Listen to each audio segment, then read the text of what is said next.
हर हर महादेव दोस्तों, I hope कि आप लोग अच्छे होंगे और महादेव की कृपा से सुखमय जीवन व्यतीत कर रहे होंगे। महादेव आपका कल्याण करे।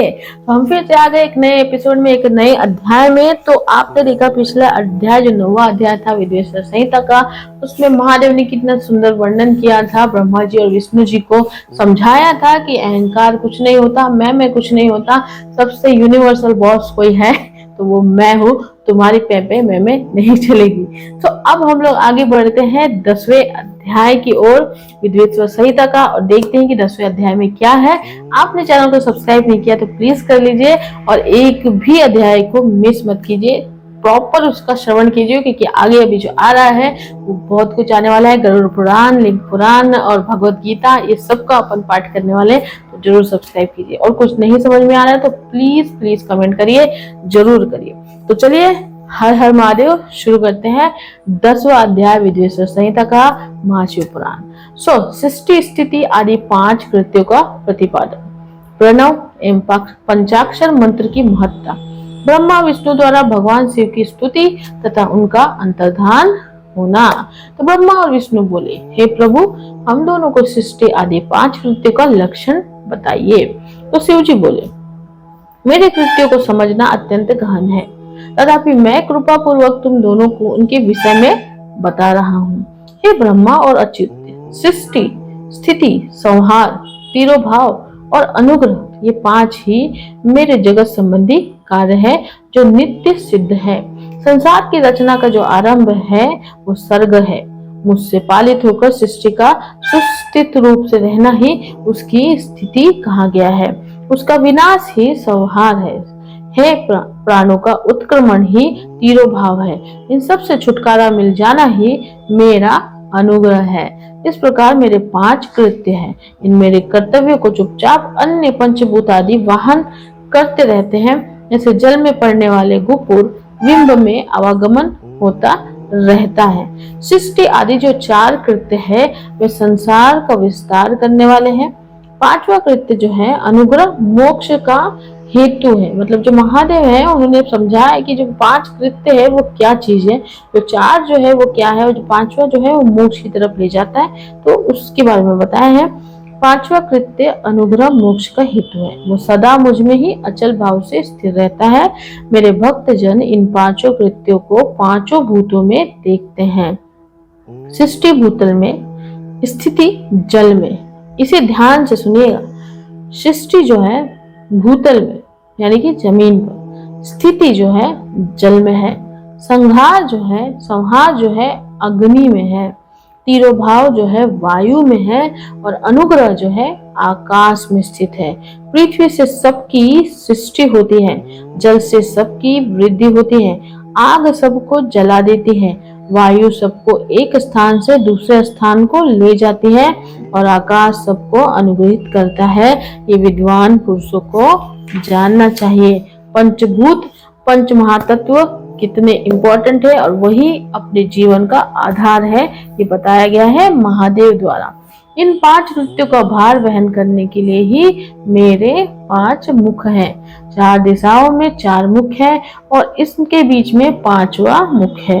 हे पुत्रों, तुम दोनों ने तपस्या करके प्रसन्न हुए मुझ परमेश्वर से भाग्यवश सृष्टि और स्थिति नामक 2 कृत्य प्राप्त किए हैं। ये दोनों तुम्हें बहुत प्रिय है। इसी प्रकार मेरे विभूति स्वरूप रुद्र और महेश्वर ने 2 अन्य उत्तम कृत्य यानी कि संहार और तिरोभाव मुझसे प्राप्त किए हैं, परंतु अनुग्रह नामक कृत्य कोई नहीं पा सकता। अनुग्रह यानी कि लास्ट वाला। उन सभी पहले के कर्मों को तुम दोनों ने समय अनुसार भुला दिया। रुद्र और महेश्वर अपने कर्मों को नहीं भूले हैं, इसलिए मैंने उन्हें अपनी समानता प्रदान की है। वे रूप, वेश, कृत्य, वाहन, आसन और आयुध आदि में मेरे समान ही है। हे पुत्रों, मेरे ध्यान से शून्य होने के कारण तुम दोनों में मूढ़ता आ गई है। मेरा ज्ञान रहने पर महेश के समान अभिमान और स्वरूप नहीं रहता, इसलिए मेरे ज्ञान की सिद्धि के लिए मेरे ओमकार नामक मंत्र का तुम दोनों जप करो। ये अभिमान को दूर करने वाला है। सो जो ओमकार शब्द है वो अपने आप में उच्चारित करने से आपका अभिमान, आपका अहंकार, उसका दमन होता है। पूर्व काल में मैंने अपने स्वयं रूपभूत मंत्र का उपदेश किया है जो ओमकार के रूप में प्रसिद्ध है। वे महामंगलकारी मंत्र है। सबसे पहले मेरे मुख से ओमकार प्रकट हुआ था जो मेरे स्वरूप का बोध कराने वाला है। ओमकार वाचक है और मैं वाच्य हूँ। ये मंत्र मेरा स्वरूप है। प्रतिदिन ओमकार का निरंतर स्मरण करने से मेरा ही सदा स्मरण होता रहता है। पहले मेरे उत्तरवर्ती मुख से अकार, पश्चिम मुख से उकार, दक्षिण मुख से मकार और पूर्ववर्ती मुख से बिंदु तथा मध्यवर्ती मुख से नाद उत्पन्न हुआ। इस प्रकार 5 अवयवों से युक्त होकर ओमकार का विस्तार हुआ। इन सभी अवयवों से एकीभूत होकर वो प्रणव ओम नामक एक अक्षर हो गया। ये नाम रूपात्मक सारा जगत तथा वेद वर्णित स्त्री पुरुष वर्ग रूप दोनों कुल इस प्रणव मंत्र से व्याप्त है। ये मंत्र शिव और शक्ति दोनों का बोधक है। इसी प्रणव से पंचाक्षर मंत्र की उत्पत्ति हुई है जो मेरे सकल रूप का बोधक है। वह अकारादि क्रम से और नकारादि क्रम से प्रकाश में आया है और उसे कहते हैं पंचाक्षर मंत्र जो है वो है ओम नमः शिवाय। इसका महत्व बताया गया है। मात्र वर्ण प्रकट हुए हैं जो 5 भेद वाले हैं। उसी से शिरो मंत्र तथा 4 मुखों से त्रिपदा गायत्री का प्रकट हुआ है। उन गायत्री से संपूर्ण वेद प्रकट हुए हैं और उन वेदों से करोड़ों मंत्र निकले हैं। उन मंत्रों से भिन्न भिन्न कार्यों की सिद्धि होती है, परंतु इस प्रणव एवं पंचाक्षर से संपूर्ण मनोरथ की सिद्धि होती है। इस मूल मंत्र से भोग और मोक्ष दोनों की ही सिद्धि होती है। मेरे सकल स्वरूप से संबंध रखने वाले सभी मंत्रराज साक्षात भोग को प्रदान करने वाले और शुभ कारक है। नंदिकेश्वर बोले, तदंतर जगदम्बा पार्वती के साथ बैठे हुए गुरुवर महादेव जी ने उत्तराभिमुख बैठे हुए ब्राह्मण और विष्णु को पर्दा करने वाले वस्त्र से आच्छादित करके उनके मस्तक पर अपना करम कमल रखकर धीरे धीरे उच्चारण करके उन्हें उत्तम मंत्र का उपदेश दिया। यंत्र तंत्र में बताई हुई विधि के पालन पूर्वक 3 बार मंत्र का उच्चारण करके भगवान शिव ने उन दोनों शिष्यों को मंत्र की दीक्षा दी। तत्पश्चात उन शिष्यों ने गुरु दक्षिणा के रूप में अपने आप को ही समर्पित कर दिया और दोनों हाथ जोड़कर उनके समीप खड़े हो उन देव श्रेष्ठ जगत गुरु का स्तवन किया यानी कि वर्णन किया, उन्हें अपने अंदर समाहित कर लिया। बोलते ना कि अपन समर्पित हो जाते भगवान को, वो कर लिया उन्होंने। ब्रह्मा और विष्णु बोले, हे प्रभु, आप निष्कल रूप हैं, आपको नमस्कार है। आप निष्कल तेज से प्रकाशित होते हैं, आपको नमस्कार है। आप सबके स्वामी हैं, आपको नमस्कार है। आप सर्वात्मक को नमस्कार है। आप अथवा सकल स्वरूप आप महेश्वर को नमस्कार है। आप प्रणव के वाचार्थ हैं, आपको नमस्कार है। आप प्रणव लिंग वाले हैं, आपको नमस्कार है। आप प्रणव लिंग वाले हैं, आपको नमस्कार है। सृष्टि, पालन, संहार, तिरोभाव और अनुग्रह करने वाले आपको नमस्कार है। आपके 5 मुख है, आपको नमस्कार है। पंच ब्रह्मा स्वरूप 5 कृत्य वाले आपको नमस्कार है। आप सबकी आत्मा है, ब्रह्मा है। आपके गुण और आपकी शक्तियां अनंत है, आपको नमस्कार है। आपके सकल और निष्कल 2 रूप हैं। आप सद्गुरु एवं शुभ है, आपको नमस्कार है। इन पद्यों द्वारा अपने गुरु महेश्वर की स्तुति करके ब्रह्मा और विष्णु ने अपने चरणों में प्रणाम किया। ये सब जो है ब्रह्मा जी और विष्णु जी जब सुना तो उन्होंने स्तुति की महादेव की और उनको नमस्कार किया एक अलग अपने वे में। और ईश्वर बोले, हे वत्सो, मैंने तुम दोनों से सारा तत्व कहा और दिखा दिया। तुम दोनों देवी के द्वारा उपस्थित प्रणव यानी कि ओम जो मेरा ही स्वरूप है उसका निरंतर जाप करो। इसकी जब से ज्ञान स्थिर भाग्य सब कुछ सदा के लिए प्राप्त हो जाता है। आर्द्रा नक्षत्र से युक्त चतुर्दशी को प्रणव का जप किया जाए तो वो अक्षय फल देने वाला होता है।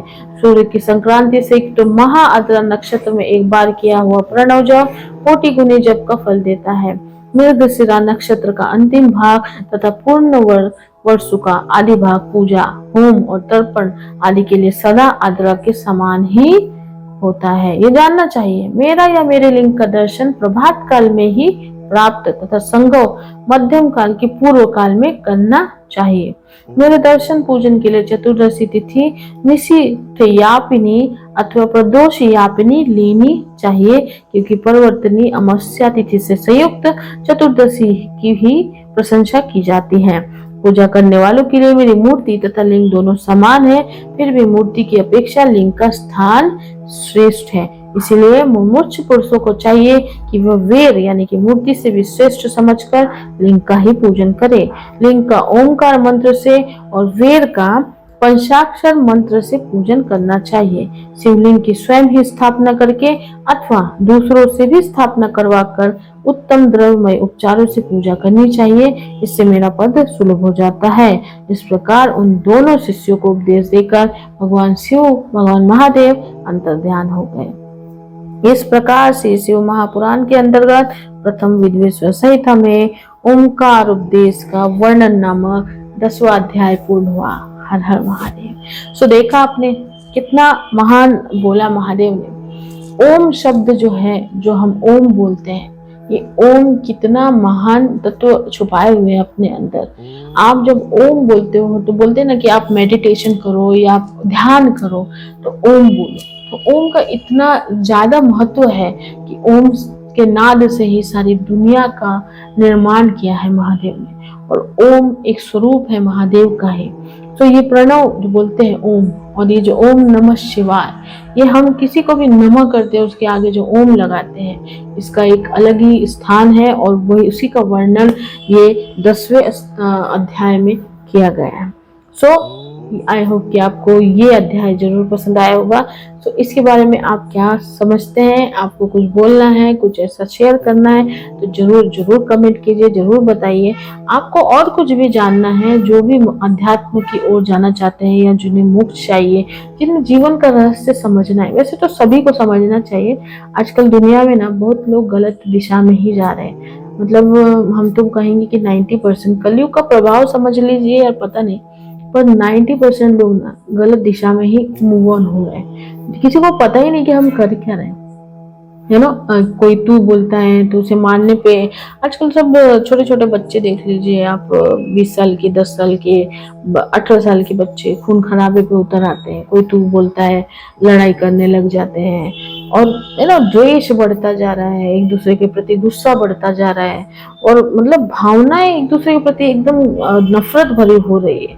इंसान इंसान को समझ नहीं रहा है। तो ये सब चीज के लिए ध्यान करना, इन सब चीजों को समझना बहुत जरूरी है। अगर हम लोग इतना फालतू टाइम जो है ना हम लोग ये देते हैं इन सोशल मीडिया पे, बहुत बहुत देते हैं हम लोग। इवन रील्स देखते रहना, स्क्रॉल करते रहना, और आजकल रील्स और सोशल मीडिया पे आता क्या है, बस यही कि कहीं पर बलात्कार हुआ, कहीं पर एक्सीडेंट हुआ, कहीं पर आग लग गई, कोई मर रहा है, कोई झगड़ा कर रहा है, कि कोई मतलब तलवार निकाल के किसी को मार रहा है, बस यही सब आ रहा है। और क्या, लोगों का विवेक देखिए कितना, विवेक कहाँ से कहाँ चला जा रहा है। और उसी में अगर आप इन सब चीजों का पाठ करते हैं या इन सब चीजों का श्रवण करते हैं तो आपको कितना इम्पोर्टेंट चीजें पता चलती हैं, और ये कितना जरूरी है। सतयुग में तो ये था, द्रौपद में था, तब इतनी जरूरत नहीं थी, लेकिन इन सब चीजों की, इनको पाठ करने, श्रवण करने की जरूरत कलयुग में सबसे ज्यादा है, सबसे ज्यादा लोगों को है, और ये करना ही चाहिए, करना ही चाहिए हम बोल रहे। तो चलिए 10वां अध्याय पूर्ण हुआ, फिर मिलेंगे नए एपिसोड में 11वें अध्याय के साथ। आप अपना बहुत बहुत ख्याल रखिए।